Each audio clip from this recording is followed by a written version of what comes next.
इसके बाद हेडिंग है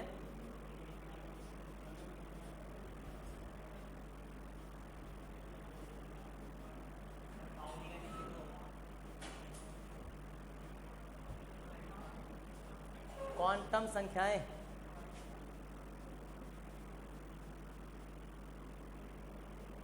क्वांटम संख्याएं हेडिंग।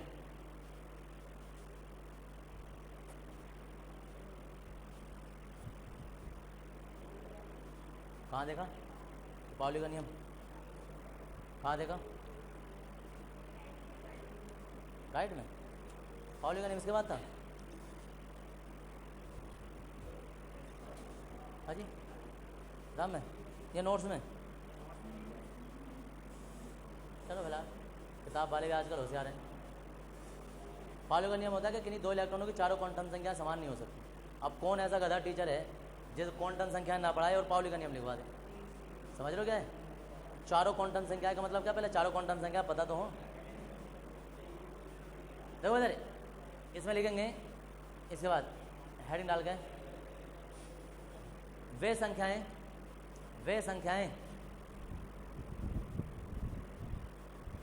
संख्याएं जो परमाणु के भीतर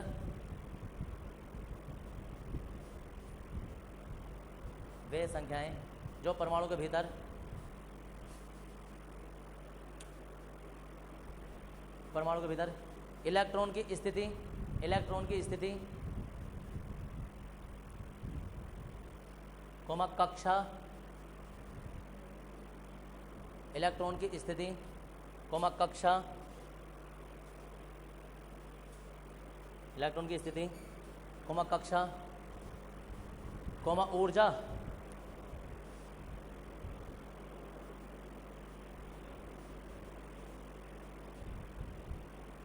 आदि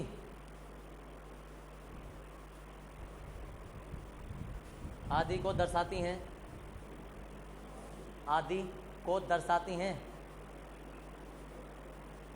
हैं क्वांटम संख्याएं कहलाती हैं। क्वांटम संख्याएं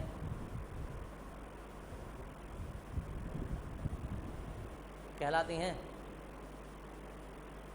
यह निम्नलिखित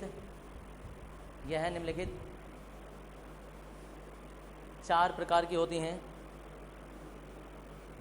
निम्नलिखित चार प्रकार की होती हैं।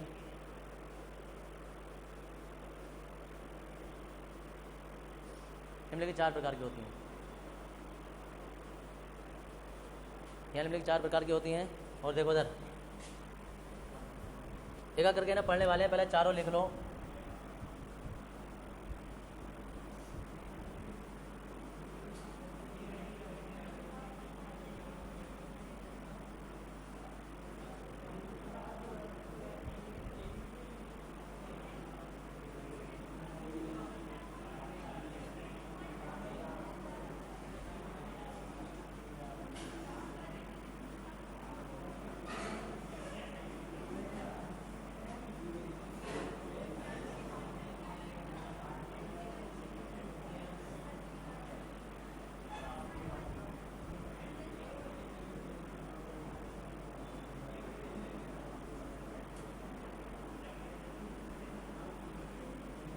पहली है मुख्य क्वांटम संख्या, दूसरी है दिगंशी क्वांटम संख्या, तीसरी है चुंबकीय क्वांटम संख्या और ये चौथी है चक्रण क्वांटम संख्या। मुख्य क्वांटम संख्या को स्मॉल n से दर्शाते हैं, दिगंशी क्वांटम संख्या को L से दर्शाते हैं, चुंबकीय क्वांटम संख्या को M से और इसे स्मॉल s से दर्शाते हैं। पहला वाला हेडिंग डाल देंगे मुख्य क्वांटम संख्या। सुन ले करो, जब मैं बता रहा होता तो दांत फाड़ रहे होता उस टाइम पर क्या तो ये क्या हो गया। मुख्य क्वांटम संख्या है दिगंशी क्वांटम संख्या, चुंबकीय क्वांटम संख्या और चक्रण क्वांटम संख्या। हाँ जी हाँ मुख्य क्वांटम संख्या दिगंशी क्वांटम संख्या, दिगंशी गह दिगंशी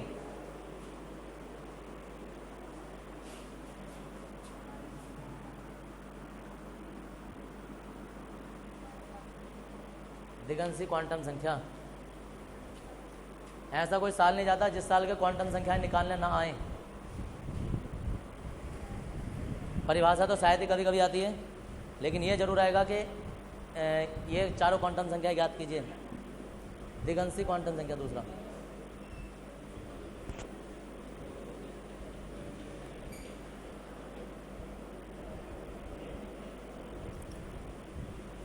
हो गया भाई?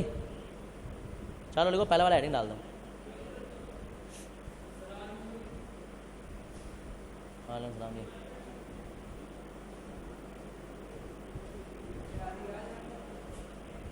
बैठ जाओ आगे।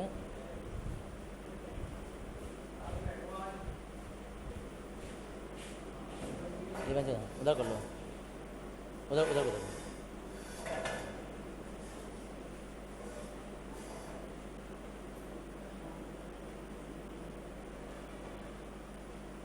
हो गया भाई? पहले वाला हेडिंग डाल देंगे। और पहले वाला हेडिंग डालने से पहले देखो इधर, पहले जरा देख लो चारों क्वांटम संख्या ये है क्या।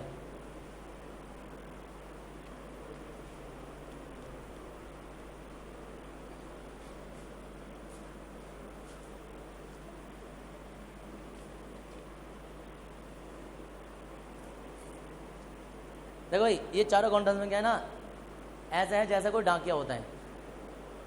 डाकिया क्या काम होता है डाकिया का? किसी भी व्यक्ति का जो चिट्ठी है उसे एड्रेस पे पहुंचाना, करेक्ट एड्रेस ढूंढना कि वो कहाँ रहता है, समझिए। तो ऐसे ही कोई परमाणु में इलेक्ट्रॉन घूम रहा है, क्या पता कहाँ घूम रहा है। ये चारों क्वांटम संख्याएं मिलकर ना उस इलेक्ट्रॉन की एग्जैक्ट लोकेशन बता देंगे कि वहाँ मिलेगा, वहाँ मिलेगा। चारों अपने आप में विशेष हैं, कोई कुछ बताती है, कोई कुछ बताती है, कोई कुछ बताती है। कैसे? देखो इधर, ये है कक्षा, ये है उपकक्षा, ये है ऑर्बिटल, और ऑर्बिटल के अंदर है इलेक्ट्रॉन। तो क्या होता है कि मुख्य क्वांटम संख्या जो होती है ना, वो इलेक्ट्रॉन की कक्षा बताती है, पहले कि इलेक्ट्रॉन कौन सी कक्षा में घूम रहा है परमाणु के भीतर। पहली कक्षा में है, दूसरी कक्षा में है, तीसरी कक्षा में, चौथी में, कौन सी कक्षा में है। क्लियर हो गया? ये सिर्फ यही बताएगी कि कौन सी कक्षा में, पहली कक्षा, दूसरी, तीसरी। ये अब आती है दिगंशी क्वांटम संख्या। क्या रह गया तुम्हारा? अब आ जाती है दिगंशी क्वांटम संख्या। दिगंशी क्वांटम संख्या, अब हमें ये तो पता चल गया कि इलेक्ट्रॉन जो है वो सोचो दूसरी कक्षा में है, यहाँ सोचो चौथी कक्षा में है माना। तो n बराबर जो ना n बराबर हमें 4 मिल जाएगा। चौथी कक्षा में तो n बराबर 4 हो जाएगा। अब हमें ये ढूंढना था, हाँ पता है क्वांटम संख्या क्या होती? तो जब हम बता रहे तो सुन ही लेते। तो अब ये n बराबर 4 है, 4 हमें मुख्य क्वांटम संख्या पता चल गई। अब ये 4 जो है, इसमें हमारे पास उपकक्ष कौन से हैं ना यार? चौथे वाले में उपकक्ष जो S भी है, P भी है, D भी है, F भी है। तो इलेक्ट्रॉन फिर पता ना कौन से वाले में होगा। कक्षा तो हमें पता चल गई, लेकिन कक्षा के अंदर जो और अलग अलग कमरे हैं, उपकक्षाएं हैं, उनमें से कौन से कमरे में होगा जाके। तो अब पता चला कि हमें पता चल जाएगा यार P में है, D में है, F में है, तो L का मान मिल जाएगा। सोचो पता चल गया P में है तो L बराबर 1 आ जाएगा।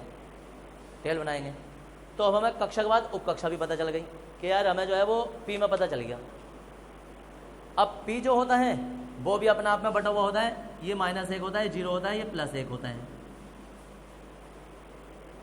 ये -1। ऐसे ही कोई कहे इसका कैसे पता करेंगे? तो हम उल्टी गिनती शुरू करते हैं। उल्टी गिनती जितने भी ये कक्षा होती है, जैसे 1 2 3 4 5 है, तो जो बीच की कक्षा होगी उसे तो हम 0 मान लेंगे, और इतने इधर को माइनस, इतने इधर को प्लस, तो इधर को -1 -2, इधर को +1 +2। ऐसी इसमें भी 7 कक्षाएं हैं, तो 3 इधर बच जाएंगे, 3 इधर, बीच वाली 0 है, तो 3 इधर, -1 -2 -3, ऐसे +1 +2 +3। ये कक्षाओं के ये जो ऑर्बिटल है इनका नंबर हो गया हमारे पास, नामकरण हो गया। अब फिर ढंग से समझो, मुख्य क्वांटम संख्या जो है वो तो कक्षा बता रही है, जो दिगंशी क्वांटम संख्या है वो उपकक्षा बता रही है, और जो m होता है m वो ऑर्बिटल बताता है। ये तो n बता रहा है, ये l बता रहा है, और ये m बता रहा है कि कौन से ऑर्बिटल में होगा।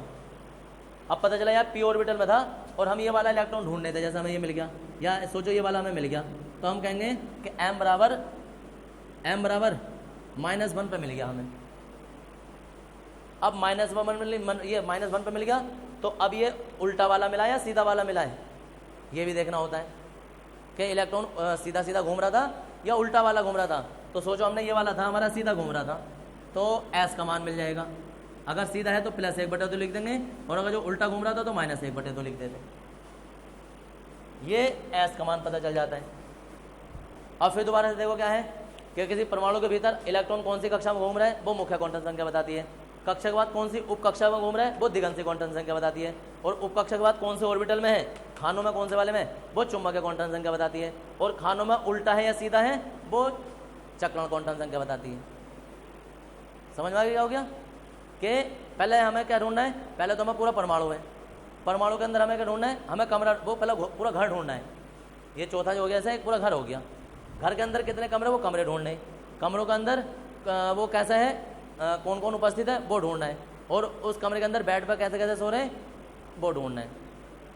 क्या है, कक्षाएं ढूंढनी है, कक्षाओं के अंदर उपकक्षा ढूंढनी है, उपकक्षा के अंदर ऑर्बिटल ढूंढने, ऑर्बिटल में इलेक्ट्रॉन कैसे कैसे पड़ा वो ढूंढना है। ये चारों चीज़ें, ये और इसके अंदर के इलेक्ट्रॉन कैसे हैं वो चारों क्वांटम संख्या बताती हैं। इसलिए हमने लिखा है कि वे क्वांटम संख्या जो इलेक्ट्रॉन की स्थिति, उसके कक्षा, उपकक्षा, ऊर्जा आदि के बारे में जानकारी देती हैं वो सब क्वांटम संख्याएं कहलाती हैं। अब इनकी परिभाषाएं सुन लो। परिभाषाएं क्या है जो नॉर्मली हम लिखने वाले, मुख्य क्वांटम संख्या हम कहेंगे वे क्वांटम संख्या जो परमाणु के भीतर इलेक्ट्रॉन की कक्षा को दर्शाती है वो मुख्य क्वांटम संख्या कहलाती है। वे क्वांटम संख्या जो परमाणु के भीतर उपकक्षा को दर्शाती है वो दिगंशी क्वांटम संख्या है। वे क्वांटम संख्या जो परमाणु के भीतर ऑर्बिटल को दर्शाती है कि इलेक्ट्रॉन किस ऑर्बिटल में उपस्थित होगा वो चुंबकीय क्वांटम संख्या है। वे क्वांटम संख्या जो इलेक्ट्रॉन के चक्रण को दर्शाती है कि चक्रण क्लॉकवाइज होगा या एंटी क्लॉकवाइज होगा तो वो चक्रण क्वांटम संख्या कहलाती है।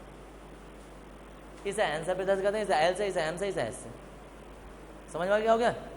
अब सीधा सीधा सिंपल उदाहरण तुम्हारे पास ये है कि जैसे कोई डाकिया आया, जैसे मैंने अभी डाकिया का जिक्र किया था, और डाकिया किसी का एड्रेस पूछ रहा है। किसका पूछ रहा है, सोचो फैजान का ही पूछ रहा है, कॉमन सा नाम है। तो ऐसा फैजान का घर कहाँ है, चौराहे पर आया वो, उसने पूछा फैजान का घर कहाँ है, यानी कि वो उसने एन का मान पूछ लिया। किसने बता दिया कहाँ है, बीरपुर, चलो जी बीरपुर है, तो वो चले गए वहाँ।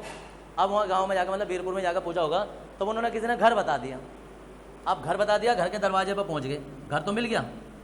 अब घर के दरवाजे पर पहुँच गए, अब वहाँ कोई ना कोई आया निकल गया, उससे पूछा भाई साहब फैजान कहाँ है ना जी, फैजान जो है वो उस कमरे में है, दूसरे तीसरा चौथा जो भी है, तो कमरे का पता चल गया कि भाई दूसरे कमरे में है, कमरे में है।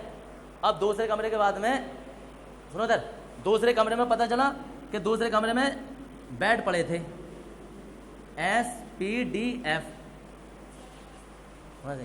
अब कोई ना कोई से बेड पर तो जरूर बैठा होगा, कमरे के अंदर खड़ा तो नहीं होगा बंदा, तो सोचो कौन से पे, अना भाई साहब इस वाले बेड पर पड़ा है, तो हमें एम का मान मिल गया कि भाई पी वाले बेड पर पड़ा था ये। या नॉर्मली एक बेड होता है या दो खाटा होती हैं जो भी पड़ी होती है कमरे में, है ना भाई, दूसरी खाट पर पड़ा है वो, हो गए। अब यहाँ तक तो डाकिया को मिल गया कि भाई घर भी मिल गया, उसका कमरा भी मिल गया, बेड भी मिल गया। अब ये समझ में नहीं आता कि ये फैजान जो वो उल्टा पड़ा है या सीधा पड़ा है। अब अगर जो उल्टा पड़ा है, देखो इधर, अगर उल्टा पड़ा है तो -1/2, और अगर जो सीधा पड़ा है तो +1/2। डाक है ना, वहीं जाके दबा लिया ना, ले भाई साहब तेरी चिट्ठी आई है, सीधी सी बात है। हाँ जी मिल गया, अंदर घुस गया बिल्कुल है।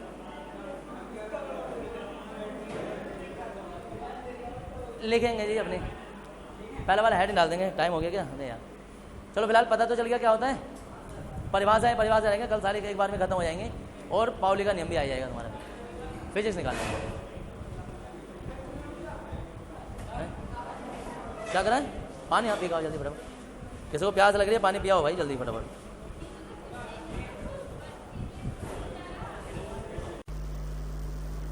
वे क्वांटम संख्या जो परमाणु के भीतर इलेक्ट्रॉन की उपकक्षा को प्रदर्शित करती है, परमाणु के भीतर इलेक्ट्रॉन की उपकक्षा को प्रदर्शित करती है, उपकक्षा को प्रदर्शित करती है,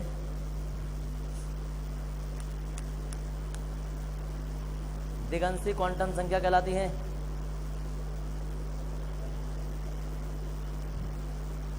दिगंशी क्वांटम संख्या कहलाती है।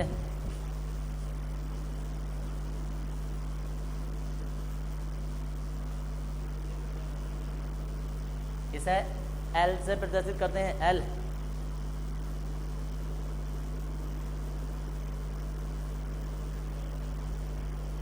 एल से प्रदर्शित कर दें, हो गया। अब देखो इसके दो सूत्र होते हैं। एक तो ये होता है कि अगर हमें एन का मान पता है ना तो एल का मान निकाल देंगे। एल का मान जो होता है वो 0 से लेके और n-1 तक होगा। एल बराबर जो होगा 0 से लेके और n-1 तक होगा। और दूसरी बात, अगर एल बराबर 0 आ गया तो कोई कहेगा उपकक्ष बताओ, तो उपकक्ष होगा हमारे पास एस। एल बराबर 1 आ गया तो उपकक्ष होगा पी। एल बराबर 2 आ गया तो ये होगा डी। 3 आ गया तो ये होगा एफ। ये दोनों लिख देंगे। एल बराबर सूत्र है, अगर एन का मान पता है तो हम एल का निकाल लेंगे, और अगर हमें एस पी डी पता है तो भी हम एल का मान निकाल देंगे। हम कहेंगे भाई हमारे पास अंतिम इलेक्ट्रॉन एल में इसमें जाता है, डी में जाता है, तो एल का मान बताया तो हम कहेंगे 2 होगा।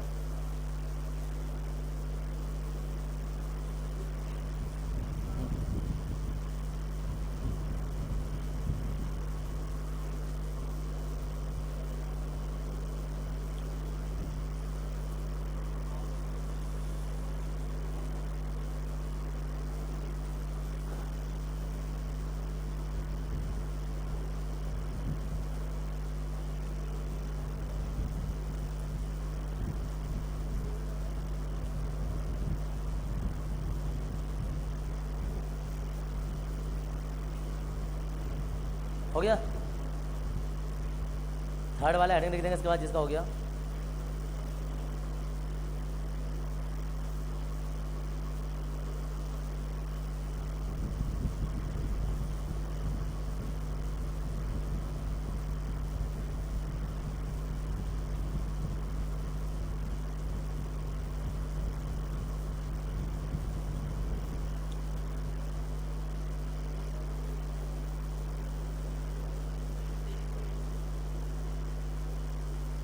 लेंगे चुंबकीय क्वांटम संख्या हेडिंग, और इसमें लेंगे वे क्वांटम संख्या,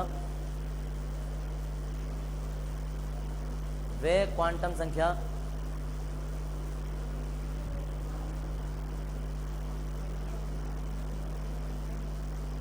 वे क्वांटम संख्या जो वे क्वांटम संख्या जो परमाणु के भीतर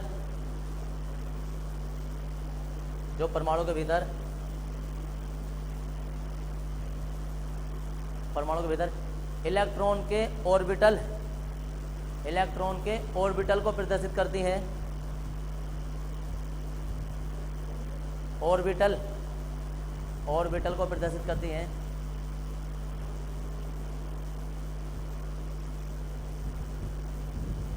ऑर्बिटल को प्रदर्शित करती हैं।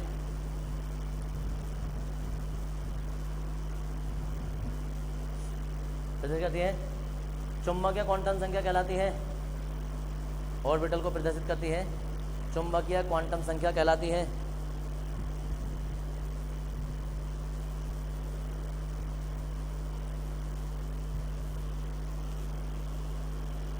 चुंबकीय क्वांटम संख्या कहलाती है। इसे m से प्रदर्शित करते हैं, स्मॉल m।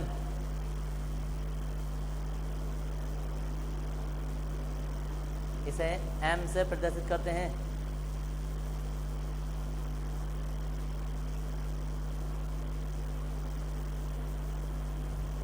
m से प्रदर्शित करते हैं। और देखो इधर m बराबर जो होगा ना वो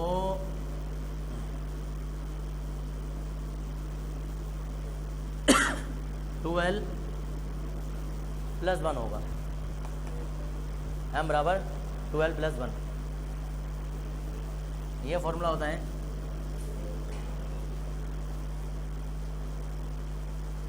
और देखो इधर m बराबर या करके दूसरा फॉर्मूला होता है कि अगर जो l का मान पता है ना तो -l से +l तक लिख देंगे। -l से +l तक।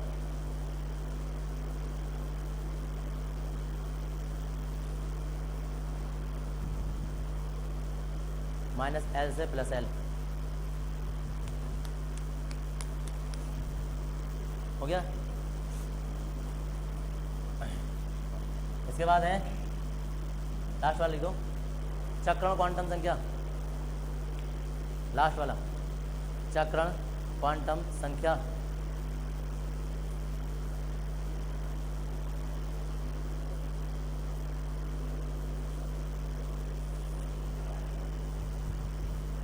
इसमें लेंगे चक्रण क्वांटम संख्या में वे क्वांटम संख्या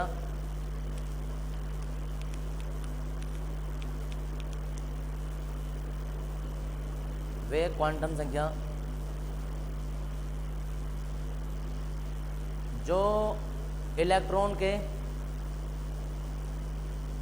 वे क्वांटम संख्या जो इलेक्ट्रॉन के चक्रण को प्रदर्शित करती हैं, इलेक्ट्रॉन के चक्रण को प्रदर्शित करती है।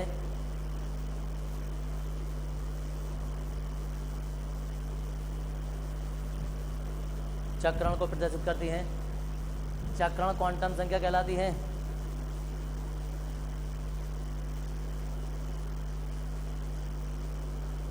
चक्रण क्वांटम संख्या कहलाती है। इसे स्मॉल एस से प्रदर्शित करते हैं, इसे स्मॉल एस से प्रदर्शित करते हैं।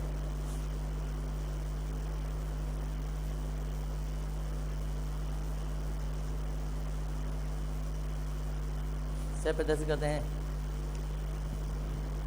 नई लाइन से लेंगे, यदि इलेक्ट्रॉन नई लाइन से लिखवा ऐसी, यदि इलेक्ट्रॉन दक्षिणावर्त, देखो ऐसे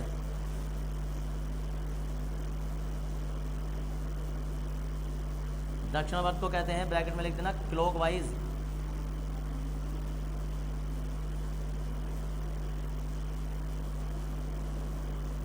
ऐसे लिखते रहो, यदि इलेक्ट्रॉन दक्षिणावर्त क्लॉकवाइज घूर्णन करता है तो एस का मान प्लस के 1/2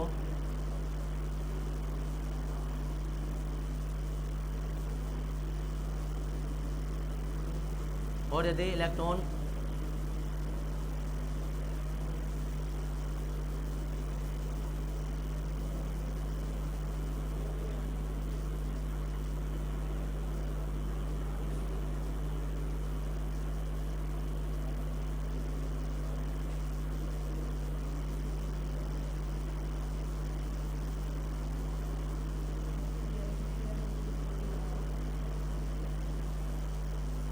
यदि इलेक्ट्रॉन क्लॉकवाइज घूर्णन करता है, मतलब दक्षिणावर्त, तो एस का मान प्लस के 1/2 होता है। और यदि ये वामावर्त घूर्णन करता है, वामावर्त का मतलब होता है एंटी क्लॉकवाइज, घड़ी की सुई के उल्टा, तो एस का मान माइनस के 1/2 होता है। तो एस का मान माइनस के 1/2 होता है।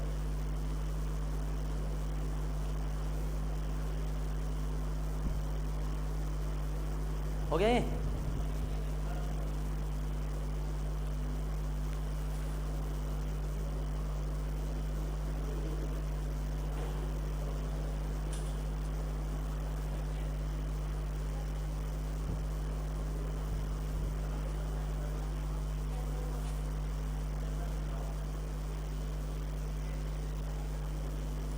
बस जी यहाँ तक थी तो तुम्हारी क्वांटम संख्याएं। अब क्वांटम संख्याओं की परिभाषा आ जाए, वो तो तुम्हारा नसीब है कि मुश्किल से आती है, लेकिन सवाल आ जाए ये पक्का है, सवाल तो जरूर आना है। कोई नाम ये मान दे देंगे, तुमसे कहेंगे सभी क्वांटम संख्या याद कीजिए।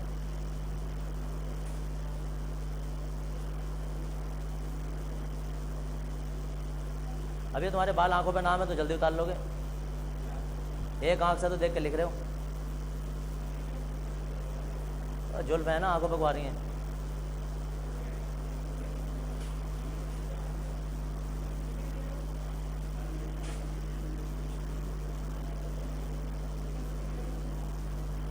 देखो भाई क्वेश्चन कैसा आएगा, अब उतारते रहना, बाद में पहले समझ लो सही से।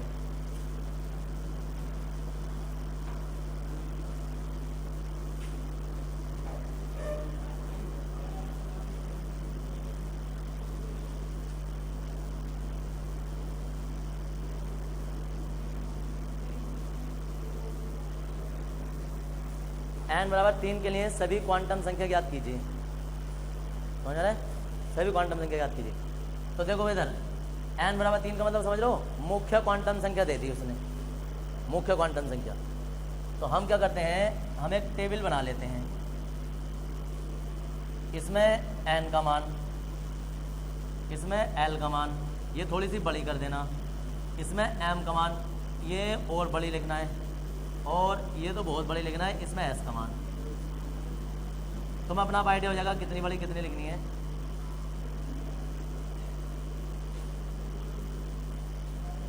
अब इन्होंने क्या किया है, बोलो मत में जरा,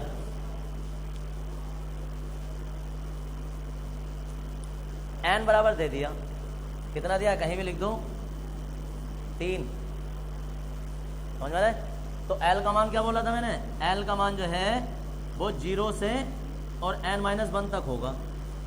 n-1 का मतलब समझ लो जितना भी मान दिया उससे एक कम, अगर 5 दिया होता तो 4 तक, 0 से संख्या स्टार्ट कर देंगे और हमें 3 से कम लिखनी है, तो कितनी हो जाएगी, 0, 1, 2, ये l का मान हो गया।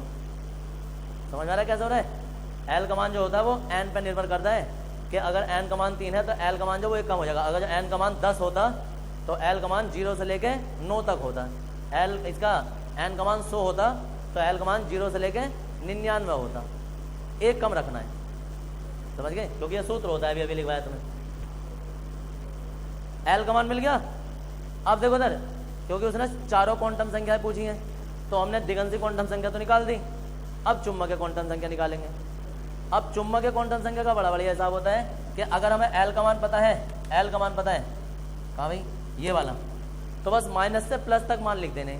कैसे समझो कि अगर l बराबर 2 है तो पता है m बराबर कितना हो जाएगा, m बराबर जो माइनस से स्टार्ट कर देंगे, -2, -1, 0, +1, +2। तुम्हें ये तो पता होगा 0 से प्लस में इधर की ओर गिनती चलती है, माइनस में इधर 0 से आगे 1, 2, 3, 4, 5 अनंत तक, और इधर -1, -2, -3, -4 ऐसा करके चलती है अनंत तक। तो जो भी संख्या दी हो सोचो m l बराबर 4 दे दिया तो m बराबर क्या हो जाएगा, m बराबर हो जाएगा यहाँ से लेके और यहाँ तक, -4 से +4 तक। समझ में आ रहा है कैसे हो रहा है।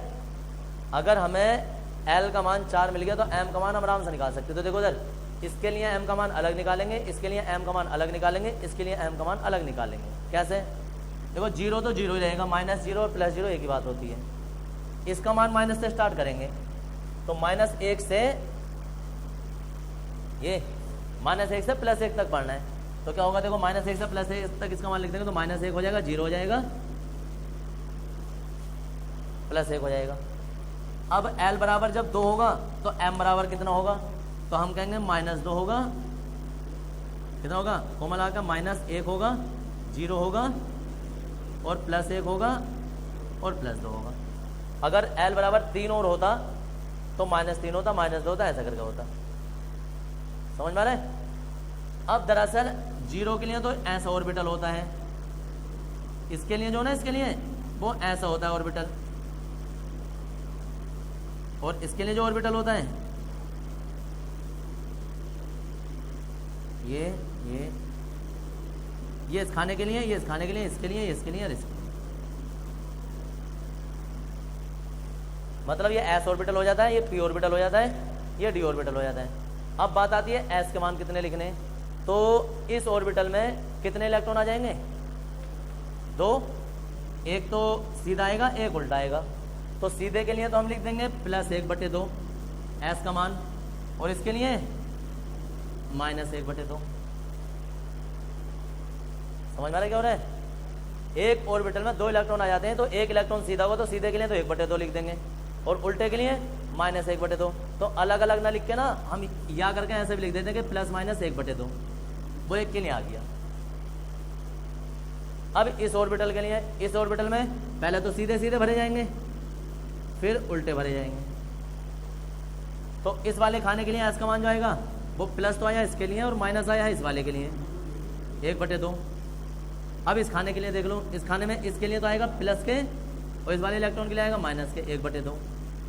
इसके लिए प्लस का माइनस का 1/2। ये s के मान चल रहे हैं तुम्हारे। अब इसके लिए मान निकालेंगे, तो इसके लिए मान निकालेंगे तो देखो क्या हो जाएगा, यहाँ से भरा गया होगा, पहले सिंगल सिंगल फिर डबल डबल। तो कुछ नहीं करना होता, जितने खाने होते ना, जितने खाने उतने प्लस माइनस 1/2 लिख दो बस। तो पहले खाने के लिए प्लस माइनस 1/2, इस वाले खाने के लिए प्लस माइनस 1/2, इसके लिए प्लस माइनस 1/2, इस वाले के लिए प्लस माइनस 1/2 और इसके लिए फिर प्लस माइनस।